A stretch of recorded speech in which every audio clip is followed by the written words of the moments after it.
Happy Sunday, everybody. Hopefully your Saturday went well. I know Matt is not in a great mood because he decided to change contests and it cost him a pretty penny yesterday. Uh, I did enjoy your message about that. Like, why does the kind of stuff only happen to me in DFS? Because I think we've all been in that kind of scenario before, right? Where you make a silly decision. In hindsight, it's silly, but you didn't really know that at the time, right? No, yeah, I was saying to you, this is the first time in the history of DFS that anything like this has happened.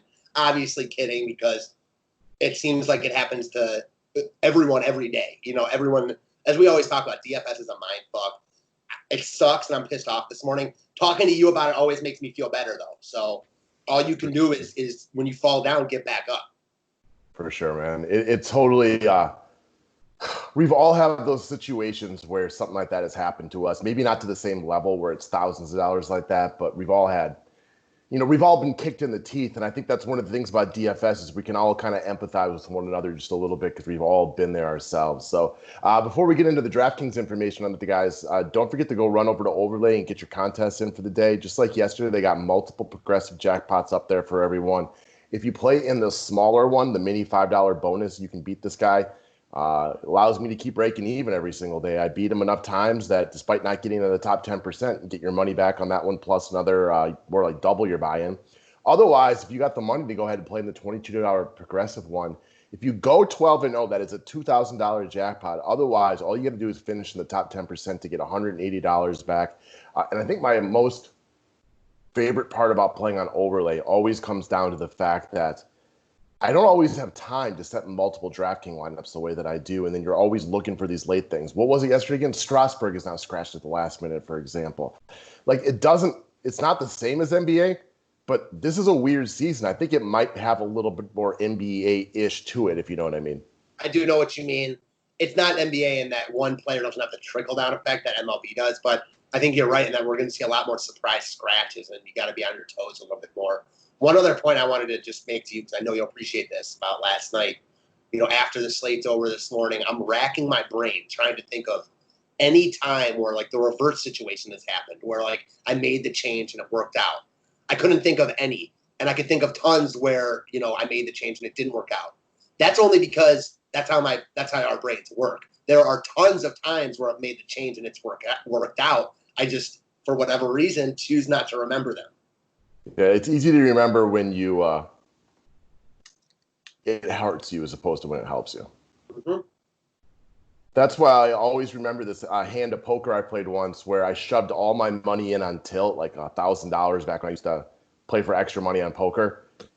And I was mad, and I shoved it all in with pocket queens pre-flop, knowing the other guy had a better hand. I could just tell. And he throws up aces, and I got a queen on the river. It's like a $2,000 queen, and all of a sudden I'm like, all right, I got to get off of here, and I got to remember this forever. For all the other times I whine about it not working out for me, this one worked out very well.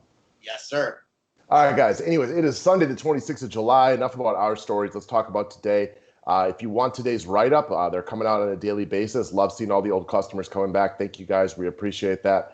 Anybody who new might want to come out there. For the $30 a month, you will get MLB, you will get NBA when it's applicable. We're not that far away from football. Good news on the football front all the way across. Looks like sports are here to stay. Knock on wood. Subscribe to the station if you're new to it. Thumbs up is always appreciated. The link to the website is below. You asked me to choose the pitcher today, and I think I know why. It's because there isn't anybody that really stands out again. This is not like the second slate yesterday where there was so many good options. I felt a little weary about talking about any of the big money pitchers today, so I decided to slide down the list a little bit further so we could talk over Kyle Freeland of the Colorado Rockies.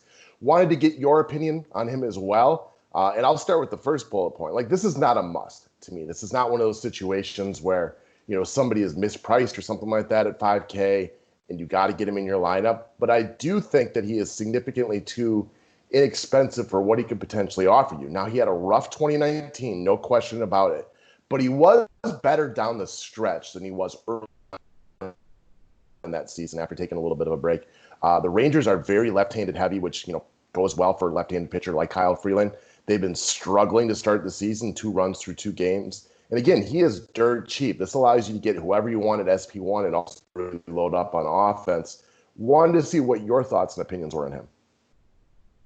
Honestly, he looks good at this price point. He really struggled early last year, as you mentioned. But then I wouldn't say put it together, but at least got back on track a little bit. Away from Coors, all of a sudden pitching in a ballpark that's not nearly as hitter-friendly as it used to be. I mean, under 5K. I got no problems picking on the lefty-heavy Rangers. Again, I agree with your first bullet point. He's not a must.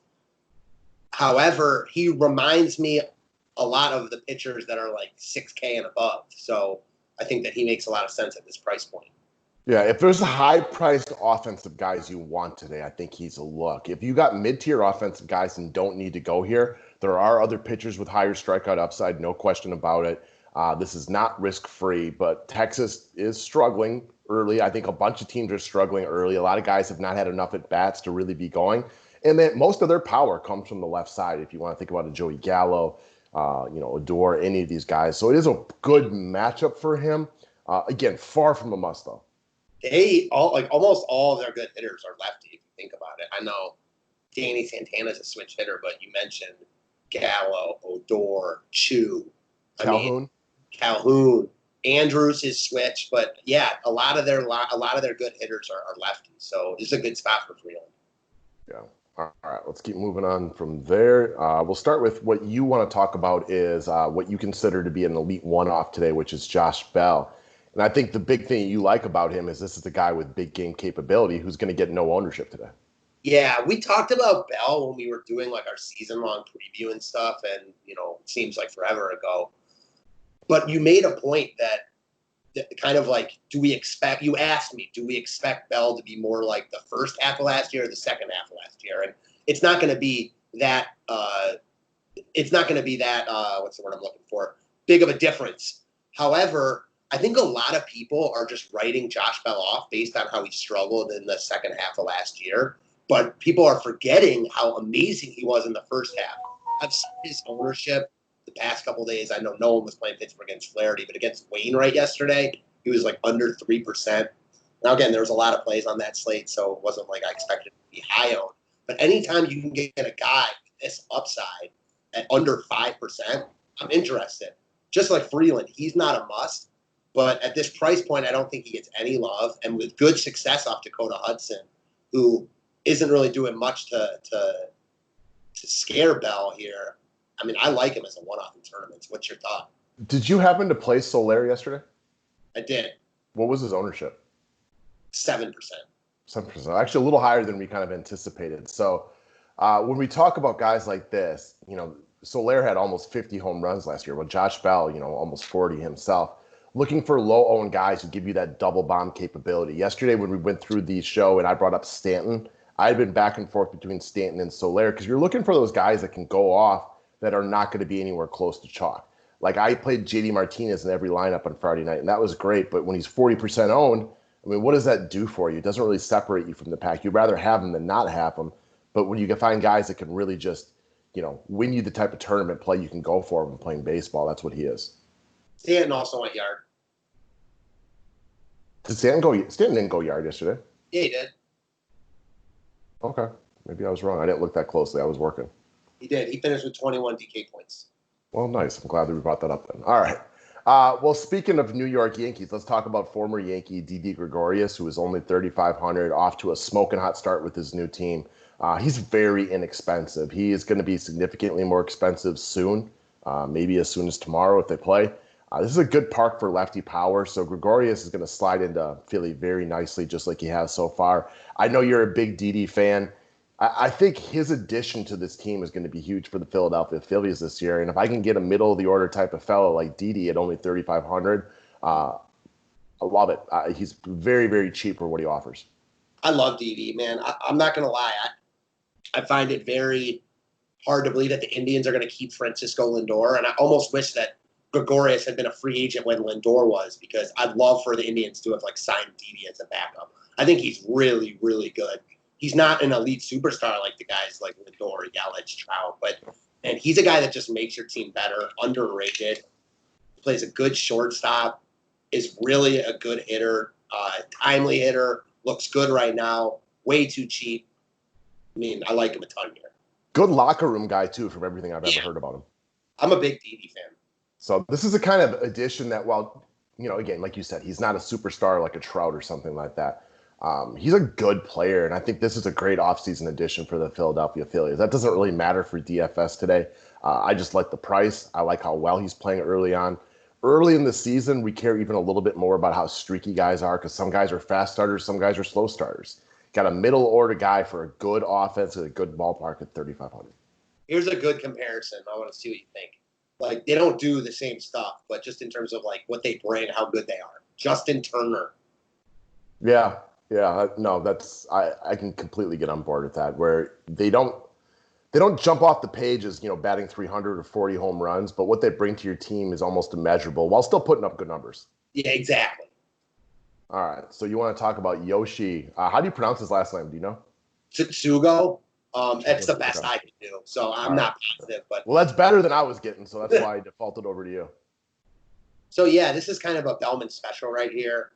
I watched a bunch of this game yesterday, and he looked anxious. I expect him to settle down today. Tampa with a big win, 4-1, getting off Toronto's bullpen late yesterday.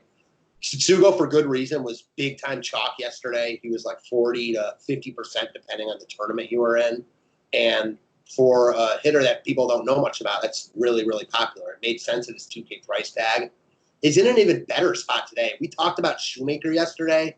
And again, I thought that the Tampa Bay offense had chances. They were just a little bit over anxious, which isn't shocking at this point of a 60-game season when everything's new for everyone. Like I said, they did getting to the bullpen later. Toronto is starting a young guy who probably shouldn't be in the majors yet. He hasn't pitched above Double-A. I'm not sure how long he's going to go here.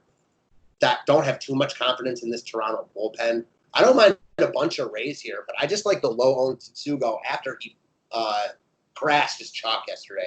I know you know why I like this play. Yeah, that's a big-time Bellman thing. For me, it's all about who are you going up against today. The Toronto starters never pitched above Double-A.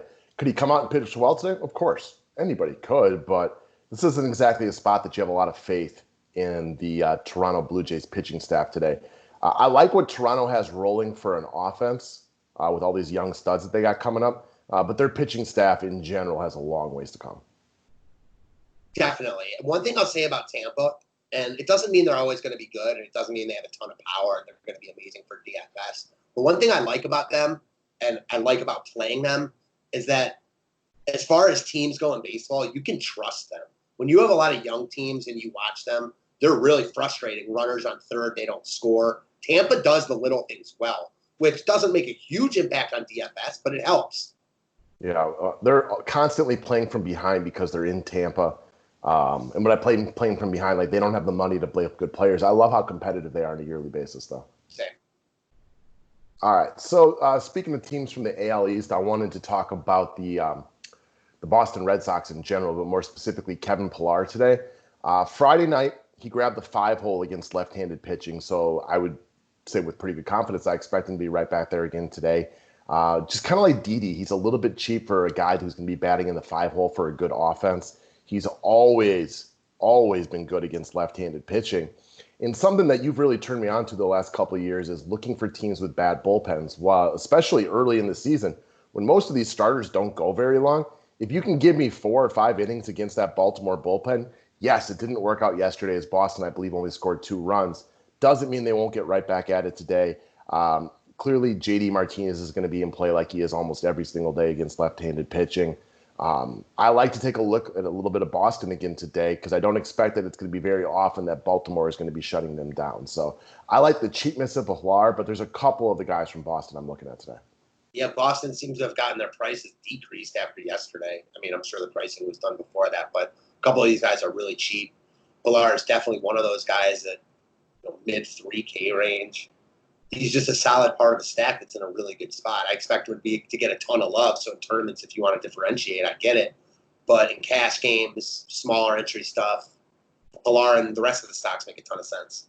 Yeah, I mean, some of these offenses, we get through this every single year. When you bring up the Yankees and the Dodgers, they're in play every single day. The Red Sox most days are in play. They're not quite as good without Mookie, but there's still some pretty good players. Like Devers is a stud. JD is still a stud. Benintendi could very likely be very good this year again. I would say the top of their lineup, like their best hitters, are on the same level as the Red Sox or the Dodgers and the Yankees, but they fall off a lot harder. That's the difference. Yeah, no, the bottom of their lineup is not as good, no questions. So that's what we got for today, fellas. Go get your contest in on Overlay. Good luck today. We'll be shooting out members only for all the paying customers here in a little bit. And then we get our afternoons off to watch a little bit of baseball. And we'll see you guys a little bit later. Let's get it, guys.